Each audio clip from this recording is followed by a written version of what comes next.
민족이 가장 어두웠던 순간 언제일까요? 아마 일제강점기와 또 6.25 전쟁 그 난리터였을 것입니다.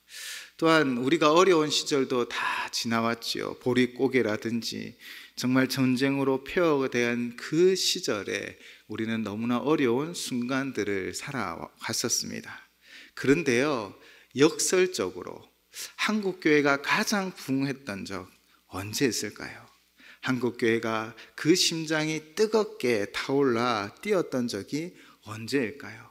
바로 이렇게 힘든 그 순간에 바로 교회는 모여 기도하고 그 어려움을 다 이겨내었던 것입니다. 가장 춥고 배가 고팠지만 도리어 하나님의 은혜는 각 교회에 넘쳐났던 것을 우리는 기억하실 것입니다. 모든 것이 절망적일 때 우리 믿음의 선배들은 다른 것 의지하지 않았습니다. 오늘 찬송가처럼 주님 앞에 매달렸지요. 바로 그 기도의 자리에 생명을 걸었고 엎드렸습니다. 그리고 하나님은 그들의 부르짖음에 응답하시어 그 절망을 이겨내는 참된 부흥의 길을 열어주셨던 것이지요. 그러나 오늘의 모습은 어떠합니까? 과거와 비교할 수 없을 정도로 화려한 건물들, 또 발전된 시스템들, 많은 것이 더 좋아졌습니다. 그런데 교회의 심장은 어떠할까요? 영적 영향력은 줄어들고 있는 것 같습니다. 세상의 빛과 소금이 되라라고 하였지만 도리어 세상의 조롱거리가 되고 걱정거리가 되는 이 아픈 현실 앞에 우리가 서 있기도 합니다. 이런 영적 생사의 위기 앞에서 우리는 다시 한번 교회의 본질을 붙들어야 합니다. 사도 바울은 데살로니가 교회를 생각할 때마다 하나님께 감사하며 끊임없이 기억하였습니다. 그것은 기억이라는 것은 바로 기도했다라는 것이지요. 그것은 바로 믿음의 역사와 사랑의 수고, 그리고 우리 주 예수 그리스도에 대한 소망의 인내였습니다. 이것이야말로 성령 하나님이 살아 역사하시는 건강한 교회의 모습이기도 합니다. 오늘 말씀을 통해 바울이 붙들었던 이 세 가지 기도가 오늘 우리의 교회를, 또 이 땅의 한국교회를 다시 한번 회복하는 핵심임을 깨달아야 합니다. 그러므로 우리는 이 멈춰있는 기도의 엔진을 가동하여서 우리 한국교회가 다시 믿음의 역사와 사랑의 수고와 소망의 인내로 일어서 이 땅에 빛을 비추며 소금의 역할을 감당하는 한국교회가 되기를 주님의 이름으로 축원을 드립니다. 사도 바울은 데살로니가 교회를 향하여 편지를 쓰며 그들을 향하여 기쁨과 감사가 넘쳤지요. 바로 그것은 교회의 외형이나 재정이 풍성하기 때문이 아닙니다. 바울의 감사는 훨씬 본질적인 것이었습니다. 바로 성령 안에 살아 움직이는 교회의 세 가지 특징 때문이죠. 그런데 이 믿음의 역사, 사랑의 수고, 또 소망의 인내를 지탱할 수 있는 중요한 힘은 어디서 나오는 것입니까? 바로 기도함으로 성령님을 의지했기 때문입니다. 성령님의 능력이 아니고서는 이 모든 것이 다 불가능합니다. 이것이 우리가 꿈꾸는 회복해야 할 능력이고, 그 성령님의 역사는 첫 번째 기도를 통해 이루어집니다. 바로 너희의 믿음의 역사를 위하여 기도해야 합니다. 믿음의 역사란 무엇일까요? 이는 단순히 하나님을 믿는다는 그런 머릿속 신념을 넘어섭니다. 지식이 아닙니다. 바로 우리 기도를 통해 하나님의 손길이 우리 가운데 역사한다라는 것입니다. 한 교회가 개척 초기에 겪었던 일들을 간증하였습니다. 한 목사님이 상가 건물 한 층을 임대하여서 이제 개척을 하고 교회를 시작하였습니다. 함께 열심히 기도하는 교회였기에 하나님의 은혜가 부어지고 차츰차츰 아이들도 늘어나면서 이 교육에 필요한 공간이 필요하고 여러 소모임을 해야 될 공간이 필요했죠. 그래서 성도들은 한 마음으로 기도하기 시작했습니다. 이제 단 한 층으로, 상가의 한 층으로 시작했고, 그러하기에 그들에게 있는 재정적인 그 재정적인 부담도 컸던 것이죠. 그런데 하나님이 어떻게 역사하였느냐 하면 한 장로님이 조용히 목사님을 찾아왔습니다. 그리고는 기도 중에 하나님이 저에게 너무 많은 부담을 주셔서 이 본인이 운영하는 법인을 통해 저희 본당 바로 옆 공간을 매입하여 교회 교육 공간으로 헌납하시겠다라는 것입니다. 이런 마음이 어찌 사람의 말로 감동되어지고 일이 진행되어졌겠습니까? 오직 하나님 앞에 기도하였더니 성령 하나님이 감동을 주시고 그 사람을 통해 믿음의 역사를 이루어 주었다라는 것이죠. 그런데 그렇게 한 그 공간이 주어졌지만 이 소그룹 모임 공간이 너무 또 필요하게 되었답니다. 그래서 다시 한번 교회는 간절히 기도하며 목사님은 한 층 아래 또 한 층 위 카페, 영어 학원, 심지어 발레 학원까지 문을 두드렸습니다. 왜냐하면 그때는 주일에는 대부분 다 학원이 쉬었기 때문이죠. 그래서 목사님은 문을 두드리며 이렇게 말합니다. 영어 학원의 문을 두드리며 주일에는 학원을 사용하지 않으니 저희가 잠시 좀 사용해도 되지 않겠습니까? 라고 조심스럽게 여쭤보았답니다. 그런데 원장님의 이 답변이 참 감동이었습니다. 목사님 얼마든지 쓰십시오. 저희가 영광입니다. 라고 했답니다. 덕분에 그 교회는 1층 카페, 4층 영어학원, 심지어 발레 학원까지 주일날 문을 열어주어 소그룹을 진행했다고 합니다. 목사님은 이런 이야기를 하십니다. 상가 교회라서 안 된다는 생각은 우리의 한계일 뿐입니다. 우리가 믿음으로 기도할 때 하나님께서 역사하여 주실 줄을 믿습니다. 필요한 것을 채워주시고 닫힌 문을 열어주시고 역사해 주십니다. 바로 믿음의 역사가 우리의 기도를 통하여 오늘도 우리 교회와 이 한국교회에 반드시 일어나게 되어줄 줄을 믿습니다. 두 번째 기도는 사랑의 수고입니다. 교회는 결코 한두 사람의 영웅적인 헌신으로 세워지지 않습니다. 정말 이름도 없이 삐도 없이 수고하는 수많은 손길, 바로 사랑의 수고를 먹고 자란다라고 말합니다. 보이지 않는 곳에서 교회를 위하여 눈물로 기도하는 우리 중보하는 기도의 용사들, 또 다음 세대를 위하여 일찍부터 나와 수고하는 우리 교회학교 교사들, 궂은 날씨에도 성도들의 편의를 위하여 봉사하는 이들, 이 모든 것이 교회를 세우는 사랑의 수고인 것이지요. 어느 청년이 신앙생활을 하다가 개인적인 문제와 어려움으로 교회를 잠시 떠나게 되었습니다. 힘들고 지친 상황 가운데 그가 세상 속에 방황할 때 한 통의 편지를 받게 되어집니다. 그 편지는요, 교회 중보 기도를 하고 계시는 한 집사님의 편지였답니다. 그 내용도 간단했습니다.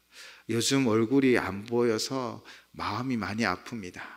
매일 아침 당신을 위해 기도하고 있습니다. 그런데 그 한 줄의 말씀이, 그 편지 내용이 이 청년의 마음을 움직였던 것입니다. 아직도 나를 위해 기도하는 사람이 있구나. 그는 그 길로 교회로 발걸음을 옮겼고, 그 청년은 청년부 리더로 섬기며 자신도 누군가를 위한 중보 기도자의 자리로 나아가 열심히 신앙생활했답니다.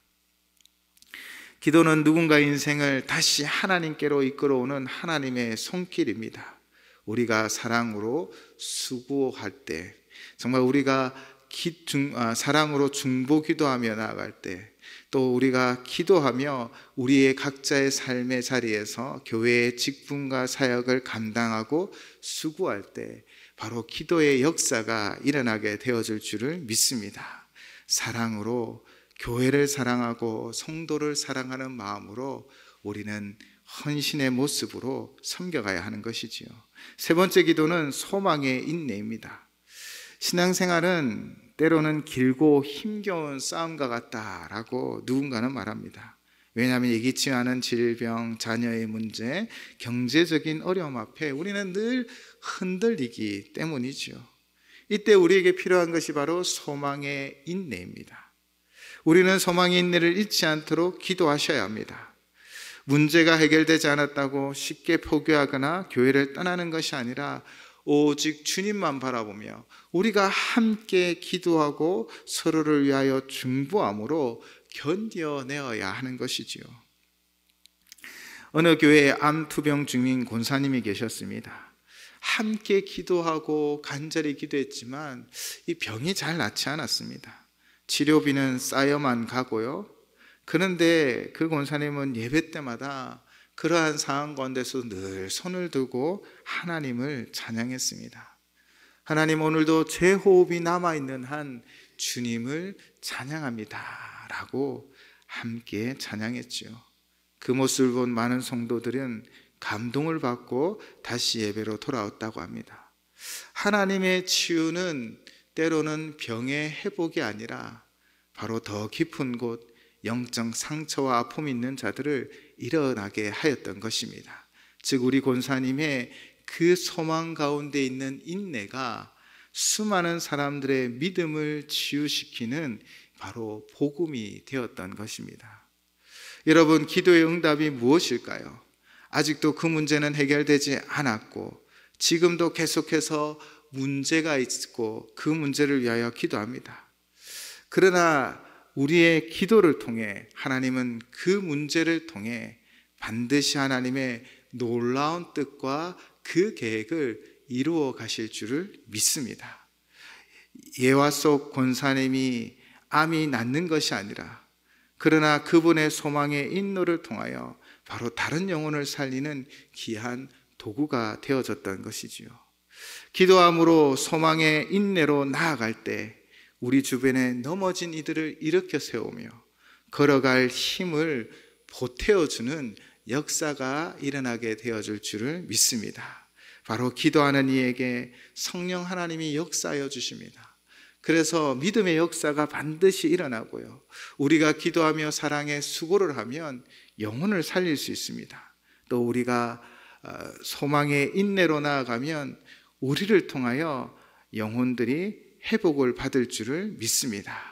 데살로니가 교회의 신앙의 이 아름다운 모습이 모두 다 그들의 기도로 세워졌고 또 바울 사도는 끊임없이 그들의 이 믿음의 역사와 사랑의 수고와 또 소망의 인내를 위하여 중보하며 기도했던 것을 우리는 기억하셔야 합니다. 그런데 오늘 우리 이 땅의 모습은 어떠합니까? 현재 우리 모습을 진단하면 요한계시록 3장에 라오디게아 교회가 생각되어집니다. 주님은 이 라오디게아 교회를 향하여 날카롭게 책망하십니다. 이 경고가 마치 이 땅의 한국 교회의 경고 같지 않을까요? 주님은 라오디게아 교회를 향해 묵섭게 책망할 때 우리의 마음이 또한 서늘하게 되어집니다. 요한계시록 3장 15절입니다. 내가 내 행위를 아노니 내가 차지도 아니하고 뜨겁지도 아니하도다. 내가 차든지 뜨겁든지 하기를 원하노라. 아멘. 내가 차지도 아니하고 뜨겁지도 아니하도다. 주님을 향한 첫사랑을 잃어버린 채 잿더미만 남은 영적 상태와 같습니다. 신앙의 삶의 중심이 아니라 액세서리처럼 보내져 버렸지요. 뜨겁게 사랑하지도 차갑게 돌아서지도 못하는 그 미지근함, 바로 주님은 이 미지근함을 향하여 내 입에서 너를 토하여 버리리라 라고 선언하기도 하셨습니다. 또한 어떤 모습을 보이고 있습니까? 요한계시록 3장 17절에는 두 가지 모습이 있습니다. 먼저 전반절을 보시면 내가 말하기를 나는 부자라 부요하여 부족한 것이 없다 하나 라고 고백하고 있다는 것입니다. 스스로 부유하다고 여겨졌습니다. 한국 교회는 얼마나 많은 부흥을 이루었습니까? 그런데 또한 한국 교회 외형의 건물들은요, 옛날에는 초가 지붕에 모이기에 힘썼는데 이제는 더 크고 위대한 더 크고 멋있는 교회 건물을 짓기로 마음 먹고 세워가고 있는 것은 아닙니까? 또한 어떤 모습이 우리에게 있습니까? 17절의 후반부를 보시면요, 내 곤고한 것과 가련한 것과 가난한 것과 눈먼 것과 벌거벗은 것을 알지 못하는도다. 아멘. 알지 못한다라는 것입니다. 영적 분별력을 완전히 상실하여 벌거벗은 채로 세상 앞에 서 있어도 그 수치를 깨닫지 못하고 있는 것이지요. 교회가 교회 되어야 하는데, 교회가 사랑으로 섬겨야 하는데, 우리가 잘 아는 농담을 아시죠?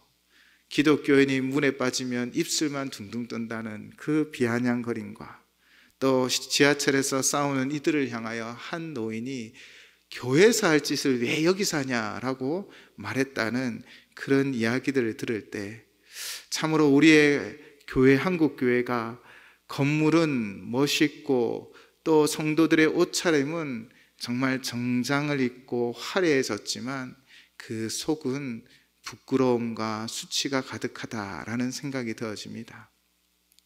우리는 이런 문제의 진단을 받아야 하고, 그 진단 가운데 우리가 회복해야 할 모델을 찾아야 하지요.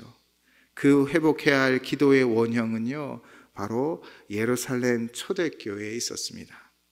라오디게아 교회가 스스로 부유하다 착각했다면 초대교회는 오직 하나님께 철저히 의존하는 교회였습니다. 즉 라오디게아 교회는요, 그 지역이 부유했고 성도들의 삶은 평안했고 그들이 가진 부가 많아 그것으로 그 부로 말미암아 살아갔다면, 초대교회는요 정말 간절함이 있었습니다. 오순절날 급하고 강한 바람에 성령의 임재가 임하였을 때 무엇을 하고 있었습니까? 사도행전 1장 14절 말씀입니다. 여자들과 예수의 어머니 마리아와 예수의 아우들과 더불어 마음을 같이하여 오로지 기도에 힘쓰더라. 아멘. 이전에도 초대교회의 그 배경에 대해 잠시 설명해 드렸습니다. 예수님을 십자가에 못 박은 이들은 그를 따르는 무리들을 잡으려고 혈안이 되어 있습니다. 헤롯 왕은요, 야고보 사도를 순교시킴으로 말미암아 자신이 인기를 얻자 베드로도 감옥에 가두기도 했습니다. 이 모든 환경과 상황 가운데 초대교회가 끊임없이 놓치지 않았다는 것은 바로 오늘 14절의 말씀처럼 더불어 마음을 같이하여 오로지 기도에 힘썼던 것입니다. 어떠한 상황과 환경이 우리 가운데 있을지라도 그들은 기도의 끈을 놓지 않았습니다. 누가 무엇이라고 말할지라도, 때로는 비아냥이 있을지라도 오직 기도에 전념하였기에 성령의 임재가 있었고 성령의 능력의 역사가 일어났던 것입니다. 초대교회를 움직이는 진짜 동력은 바로 기도에 있었습니다. 우리는 사실 종종 상황을 탓하지요. 그러나 초대교회는 평안할 때 부응하지 않았습니다. 복음을 전하다 사자밥이 되기도 하고요, 순교의 피를 흘리는 끔찍한 박해가 있었습니다. 그러나 그 교회는 그 모든 상황과 형편을 늘 이기며 든든히 서 나갔지요. 바로 기도했기 때문입니다.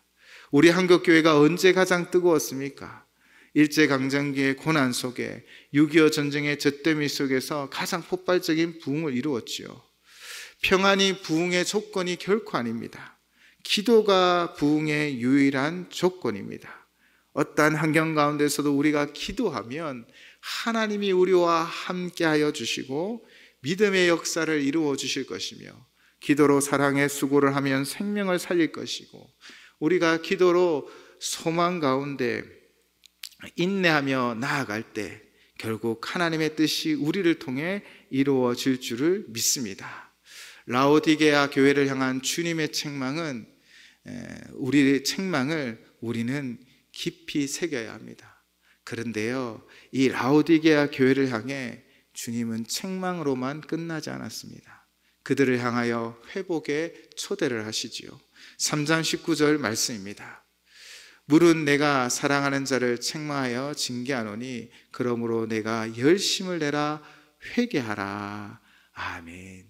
예수님의 책망은 무엇 때문입니까? 바로 회개의 길로 이끌기 위한 것입니다. 나의 믿음이, 나의 기도가, 나의 열정이 식어져가는 이 순간 우리는 다시 한번 기도로 일어서야 합니다. 예수님은 요한계시록 3장 20절을 통하여 라오디게아 교회에 이렇게 말하지요.